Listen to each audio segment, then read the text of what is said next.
Good morning और नमस्कार। My self mister A के बाबा।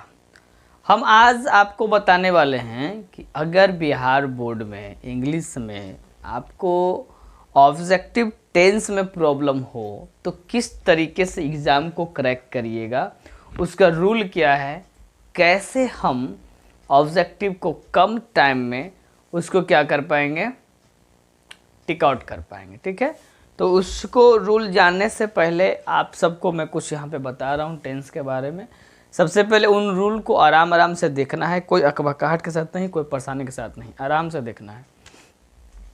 सबसे पहले हम लोग टेंस के बारे में TENSE टेंस किसको कहते हैं, या टेंस की पूरी डिटेल्स का मैंने वीडियो बना रखा है, आप लोग आराम से देख सकते हैं। उसमें सब्जेक्ट क्या होती है, वर्ब क्या होता है, ये सब चीज़ का मीनिंग और डिस्क्रिप्शन जो भी होता है इसका फुल डिसीजन के साथ मैंने आपको इसमें क्या क्या किया है, अपलोडेड कर दिया है। ठीक है, तो हल्का फुल्का ध्यान दीजिए कि कैसे कैसे हम खुद को चूज करें। आइए मैं आज बताने वाला हूँ सिर्फ ऑब्जेक्टिव लेवल का आपको इंग्लिश मिल जाती है तो कैसे करेक्ट करोगे। ठीक है, चलिए सबसे पहले टेंस का 3 बेटा, पास्ट, प्रेजेंट और फ्यूचर, FUTURE, पास्ट, प्रेजेंट और फ्यूचर। चलिए क्लियर दिखाई दे रहा है, मैं खुद कैमरे में देख के आ रहा हूँ। सबसे पहले ध्यान देना है कि पास्ट टेंस का जब वाक्य आपको मिलेगा तो हिंदी में जब रहेगा तो उसको पकड़ना कोई बड़ी बात नहीं है, उसको पकड़ना कोई बड़ी बात नहीं है। रुको, चलिए, है ना। तो सबसे पहले हम लोग देखते हैं पास्ट टेंस का पहचान। हिंदी वाक्य रहेगा पास्ट टेंस था, थे, थी, है ना। हिंदी वाक्य में जब रहे था, थे, थी, तब समझना है कि क्रिया पास्ट टेंस में सेटअप हो जाएगा। ठीक है, आगे देखा जाए। फिर आपका प्रेजेंट टेंस में है हा ही जब रहेगा तो प्रेजेंट टेंस में टच करना है। फ्यूचर टेंस में जब भी रहेगा तो गा गेगी जब रहेगा तब। कोई दिक्कत है ना। हमारे यहाँ 2 खरगोश है ना, हीरा और मोती, वो थोड़ा परेशान कर रहे हैं मुझे वीडियो बनाते टाइम, इसलिए कुछ हो सकता है बीच में अगर मैं कुछ बोलूं तो उन बातों पर ध्यान मत दीजिएगा कि मैं हीरा मोती को बोल रहा हूँ, आप लोगों को नहीं डांट रहा हूँ। ठीक है ना, ध्यान दीजिएगा। तो पास्ट टेंस को पकड़ने का नियम है था, थे, थी। प्रेजेंट टेंस का नियम है हा ही। फ्यूचर टेंस का नियम है गा गेगी। ये तो रहा, आप आराम से बच्चा से पढ़ते आ रहे हैं, तो ये तो रहा टेंस का हिंदी रूप को पकड़ने का। इंग्लिश रूप को कैसे पकड़ेंगे वो देखते हैं। ठीक है, तो आइए सबसे पहले मैं आपको इनके चारों बेटों से मैं मिला देता हूँ आपको। सबसे पहला बेटा का नाम है सिंपल, SIMPLE। सबसे पहला बेटा का नाम है सिंपल टेंस। दूसरा बेटा का नाम है continuous tense, CONTINUOUS, continuous tense. तीसरा बेटा का नाम है परफेक्ट टेंस। चौथा बेटा का नाम है परफेक्ट कंटिन्यूअस टेंस। कोई दिक्कत है ना। पहला बेटा का नाम है सिंपल टेंस, दूसरा का नाम है कंटिन्यूअस टेंस, तीसरा का नाम है परफेक्ट टेंस, चौथा का नाम है परफेक्ट कंटिन्यूअस टेंस, है ना। तो हम आज सबसे पहले प्रेजेंट टेंस के बारे में आपको बताते हैं, PREACENT, प्रेजेंट टेंस, है ना। तो प्रेजेंट टेंस को जब गुना करेंगे सिंपल में तो सिंपल प्रेजेंट टेंस हो जाएगा। प्रेजेंट टेंस को कंटिन्यूस गुना करेंगे तो प्रेजेंट कंटिन्यूअस टेंस हो जाएगा। प्रेजेंट परफेक्ट टेंस हो जाएगा। प्रेजेंट परफेक्ट कंटिन्यूअस टेंस हो जाएगा। ये हो गया आपका चारों प्रेजेंट टेंस का पैटर्न। मैं बता रहा हूँ, मैं डिटेल्स में नहीं पढ़ा रहा हूँ, मैं सिर्फ आपको ऑब्जेक्टिव लेवल का बता रहा हूँ कि किस तरीके से कम टाइम में आप ऑब्जेक्टिव और सब्जेक्टिव ट्रांसलेशन बना पाएंगे। पूरा रूल नहीं बता रहा हूँ कि इसका पहचान क्या है उसे नहीं पढ़ा रहा हूँ। उसके लिए मैंने और दूसरा भी टेंस बनाया है, उस पर आप देख सकते हैं, उस पर मैंने काम कर रखा है। चलिए, तो सिंपल, कंटिन्यू, परफेक्ट और परफेक्ट कंटिन्यूअस। सुनिएगा, सिंपल में जब भी यूज होता था तो डू या डज यूज होते थे, डू या डज यूज होते थे सिंपल में। ठीक है, तो सिंपल में डू या डज यूज होते थे। अब वर्ब में देखा जाए तो या तो हम V1 यूज करते थे या तो हम V5 को यूज करते थे। ठीक है, यहाँ तक। कंटिन्यूअस में हम लोग V4 यूज करेंगे, चाहे वो पास्ट हो, प्रेजेंट हो, फ्यूचर हो, कोई भी टेंस आ जाए हम लोग कंटिन्यूअस में V4 को ही यूज करेंगे। परफेक्ट में V3 को यूज करेंगे। परफेक्ट में किसको यूज करेंगे? V3 को यूज करेंगे। और परफेक्ट कंटिन्यूअस टेंस है तो आपका V4 हो जाएगा। इसका परफेक्ट कंटिन्यूअस है तो V4 हो जाएगा। अब आते हैं इसमें यूज क्या क्या होंगे, हेल्पिंग वर्ब क्या क्या हैं। तो कंटिन्यूअस में अगर प्रेजेंट टेंस है और कंटिन्यूअस का वाक्य आपको है तो इसको बनाना है इज, एम और आर में। परफेक्ट टेंस है यानी प्रेजेंट परफेक्ट टेंस में रहेगा तो इसके लिए हम बनाएंगे हैज या हैव। क्या बनाएंगे? हैज या हैव बनाएंगे। परफेक्ट कंटिन्यूअस टेंस का वाक्य जब रहेगा तो इसको हम बनाएंगे कुछ इस तरीके से, देख लीजिए। इसको हम बनाएंगे हैज या हैव प्लस बीन। ध्यान रखना है, हैज या हैव बीन यूज करेंगे, लेकिन एक ध्यान रखना है आप लोगों को, यहाँ पे थोड़ा सा चेंज क्या होता है कि अगर नॉट आ जाए तो हैज या हैव यूज करने के बाद यहाँ पर नॉट लगा दीजिएगा, उसके बाद बीन यूज करेंगे। नॉट लगाने के बाद क्या यूज करेंगे? बीन यूज करेंगे। ठीक है, आइए ये रहा आपका पैटर्न खत्म। अब सेटअप करने का दिमाग लगाना है। अगर मान लीजिए कि डू डज देखेंगे, V1 देखेंगे तो सिंपल प्रेजेंट टेंस में मार देंगे। अगर इज एम आर देखेंगे तो कंटिन्यूअस टेंस में मार देंगे। हैज या हैव देखेंगे तो परफेक्ट टेंस में मार देंगे। हैज या हैव प्लस बीन देखेंगे तो परफेक्ट कंटिन्यूअस टेंस में मार देंगे। ये रहा मेरा कुछ टेक्निक्स, है ना। अब इन टेक्निक कितनी कारगर हैं वो मैं आप लोगों को फटाफट दिखा देता हूँ। ठीक है, तो देखते हैं यहाँ पर कैसे कैसे क्या क्या आएगा। आइए, मैंने चारहुन टेंस का 4 गो अलग अलग सेंटेंस लिया हूँ। पहले मैं ध्यान से एक चीज़ फिर बता रहा हूँ आप लोगों को।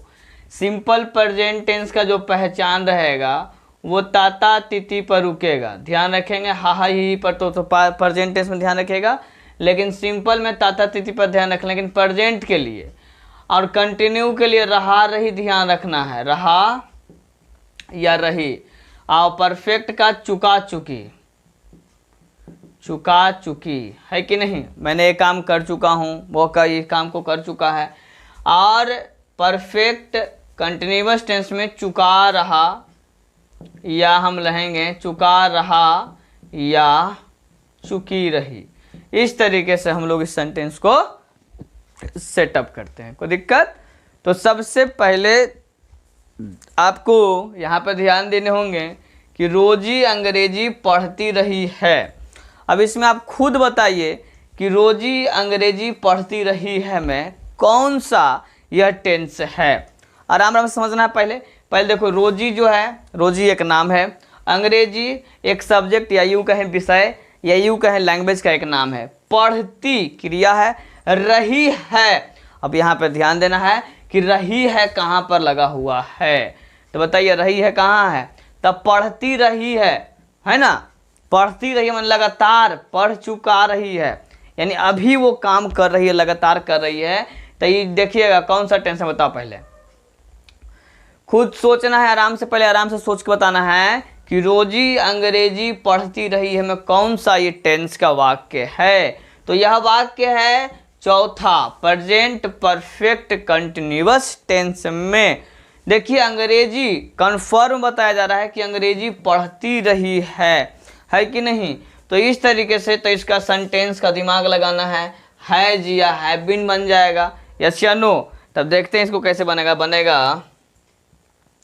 रोजी हैज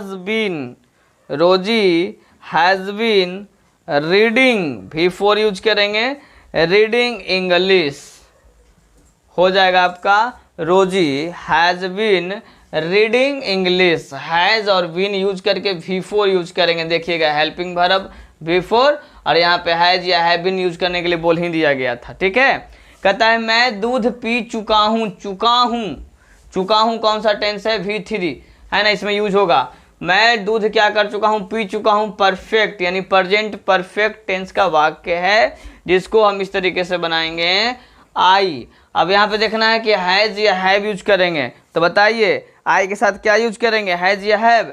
तो आई के साथ हम यूज करेंगे हैव, है कि नहीं। कहता है आई हैव अ ड्रिंक का होता है ड्रंक, है ना। इसी से ड्रंक बनता है पियक्कड़, है कि नहीं। इसी से क्या बनता है, ड्रंक बनता है पियक्कड़।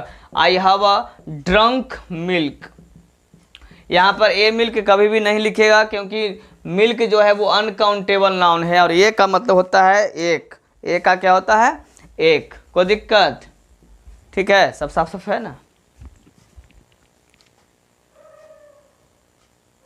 चलिए वेरी गुड। कहता है मैं सुबह में टहलता हूँ, देखिए ताहू आ गया, कौन सा टेंस है, ये वाला ताहू। तो सिंपल प्रेजेंट टेंस, सिंपल में तो बिल्कुल सिंपल है वाक्य हो जाएगा। आई, है ना, आई के बाद अब क्या हो जाएगा देखिएगा, फिर क्या हो जाएगा, आई। डू डज यूज नहीं होगा क्योंकि डू डज कब यूज होगा, जब हम लोग नहीं में रहेंगे तब, है कि नहीं। तो हो जाएगा I walk in the morning, I walk in the morning.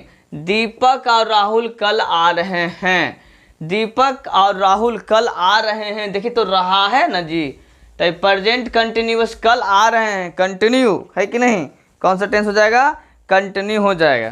तो हो जाएगा DEEPAK, दीपक एंड राहुल, है ना। अब यहाँ पे देखिए दूगो है नाम तो आर हो जाएगा, Deepak and Rahul are COMING coming tomorrow, ध्यान रखेंगे कमिंग टुमारो हो जाएगा।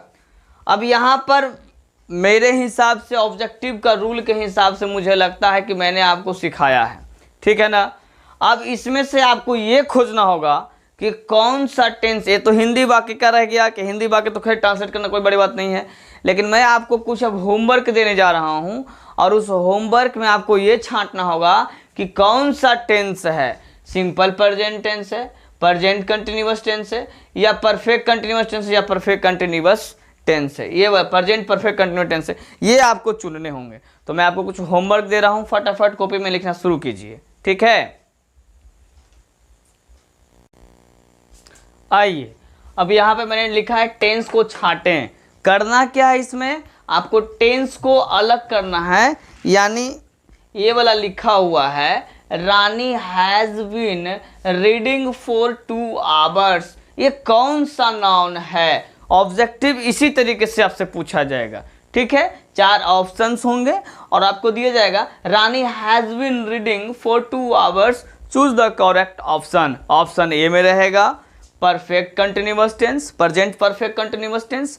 ऑप्शन बी में रहेगा present perfect tense. Option C में रहेगा none of these. Option D में रहेगा सिंपल प्रेजेंट टेंस। मैंने अभी बताया था अगर हैज हैव बीन लगा हुआ रहेगा तो ध्यान रखना है परफेक्ट टेंस का वो हो जाएगा, वो सिंपल परफेक्ट कंटिन्यूअस टेंस का रहेगा।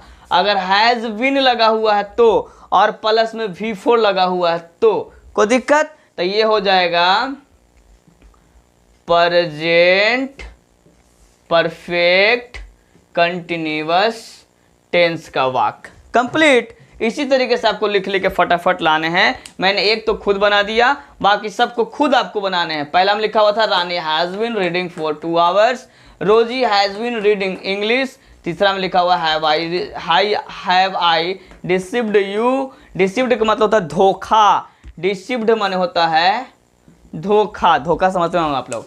Has our team won the match, won माने जीतना। Have I done my work, has the school opened, I am going to buy a new car, he is buying a computer tomorrow, they are going to Agra next day, the sun rises in the east। ये रहे हैं 10 आपके पास, है ना। Objective type मैंने दिया है आप लोगों को, सिर्फ इसमें लिखना है कि कौन सा टेंस कौन कौन सा टेंस है। अगर आप ये छाट लेते हैं तो आपके हाथ में ऑब्जेक्टिव का, टेंस का ऑब्जेक्टिव आपके हाथ में आ जाएगा। मैं नेक्स्ट वीडियो में और बताऊंगा कि कैसे कैसे क्या क्या को कैसे कैसे और भी अच्छे तरीके से कैसे पकड़ पाएंगे। ओके, तो आज के सेशन को मैं यहीं पे नमस्कार करता हूं, तब तक ले गुड नाइट, मुस्कुराते रहिए। और एक शायरी में आप लोगों को बताते जाता हूं कि जब तक कोशिश करते रहो तब तक ऊपर वाला दम न निकाल दे, जब तक कोशिश करते रहो जब तक ऊपर वाला दम न निकाल दे। आए हो किरदार निभाने ज़मीन पर, तो ऐसा निभाओ दुनिया मिसाल दे। टेंशन नहीं लेना है सिलेबस के लिए, कोई डरने की आवश्यकता नहीं है, कोई टेंशन मत रखिए, प्रेशर मत रखिए कि सर इंटर का एग्जाम देना है, कोई टेंशन नहीं यार। आप जैसे लाखों बच्चे हैं जो प्रिपरेशन में लगे हुए हैं, दम लगाए हुए हैं, रात और दिन मेहनत कर रहे हैं। तो बस थोड़ा सा ध्यान दीजिए। तब तक के लिए गुड नाइट, मुस्कुराते रहिए और प्यार भरा इंतजार के साथ साथ तैयारी करते रहिए। Bye bye.